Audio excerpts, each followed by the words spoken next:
Indah Permatasari akhirnya pasang badan bela Arie Kriting soal ilmu hitam. Artis Indah Permatasari akhirnya pasang badan bela suaminya Arie Kriting soal ilmu hitam. Di mana Arie Kriting pernah dituding ibu Indah Permatasari menggunakan ilmu hitam buat memikat sang anak. Sampai saat ini Nurisa belum merestui Arie Kriting karena menduga sang komika pakai ilmu hitam demi menikah dengan Indah Permatasari. Arie Kriting tidak pernah memberi komentar perihal tudingan Nursyah terkait ilmu hitam. Kini Arie Kriting bakal menggelar acara stand-up comedy special show dengan tema ilmu hitam. Alhasil acara Arie Kriting ini langsung menimbulkan pro dan kontra publik. Atas kondisi tersebut, Indah Permatasari lantas angkat bicara demi membela Arie Kriting. Lantaran judul yang terlalu eksplisit, publik menduga Arie Kriting hendak menyindir Nursyah. Seorang warganet bahkan menuding Arie sebagai sosok suami perebut anak orang dan nyinyir.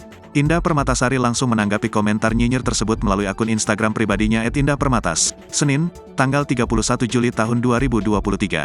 "Apa kamu nggak malu punya suami ember?" ucap Indah membacakan komentar warganet. Indah mengaku sama sekali tak malu dengan judul spesial show yang dipilih Arie. Indah justru senang karena Arie akhirnya mau membahas soal hal ini ke publik. Lantaran menurutnya selama ini Arie telah cukup lama bungkam karena menganggap hal tersebut sebagai masalah keluarga. Wanita 26 tahun itu juga menjabarkan sikap Arie sebelum memutuskan menggunakan judul tersebut untuk special show-nya. Ternyata Arie meminta pendapat Indah soal judul tersebut karena tak ingin menyakiti perasaan sang istri.